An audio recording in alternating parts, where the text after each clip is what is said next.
Hello guys, ako nga pala si Chow. Welcome to C&Y Film Studio.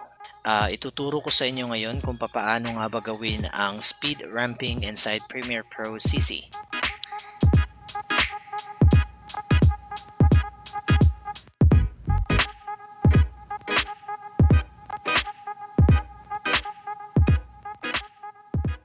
As what you can see here, dito sa timeline, may stock footage tayong gagamitin for the sake of this tutorial.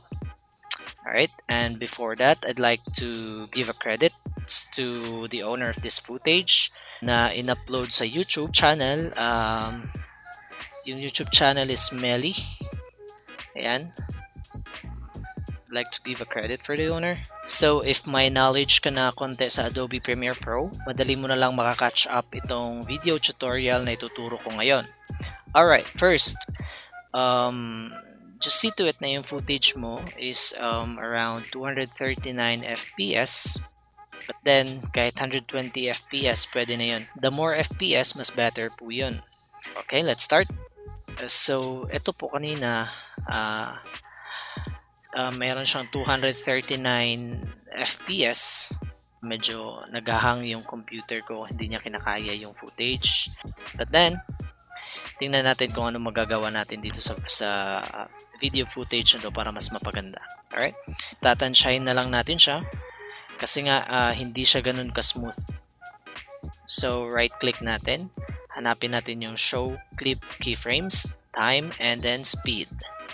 Alright, so ganito po yung magiging hitsura niya pagkatapos nyo yung gawin. May makikita kayong guhit sa gitna.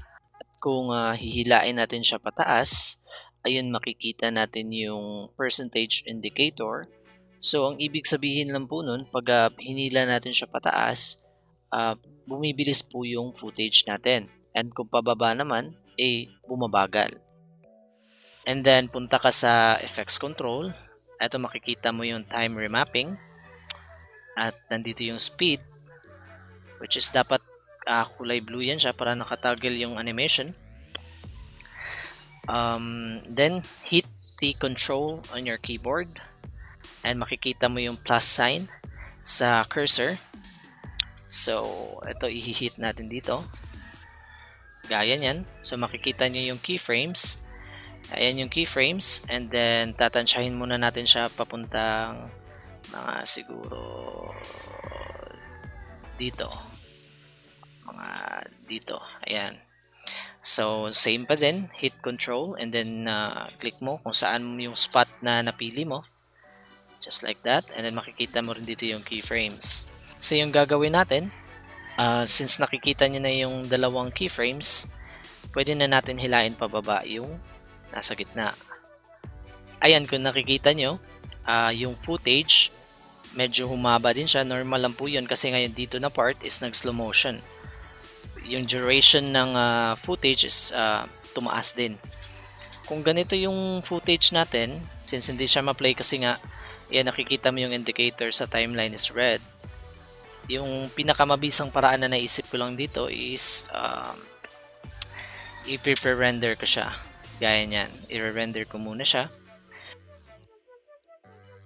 Ayan, so tapos na po akong mag-render. Tingnan natin yung result ng speed ramping. Ayan, so ganun po yung resulta niya.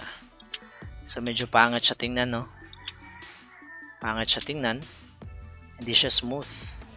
Ang nakikita kong pinakamabisang gawin upang maging smooth yung footage natin is to hilain natin yung keyframes para magkaroon siya ng curve. Ayan, ang ibig sabihin lang po niyan pagka hinila natin is hindi siya agad-agad nagka-cut or nagsuslow mo bigla, kundi pa unti-unti lang. Ayan, so itadrag muna natin konti ng up to maybe 30%. Ayan. And then, pre-render natin ulit. At tingnan natin kung ano yung resulta. Alright. Ayan na. Tapos na ako mag-render.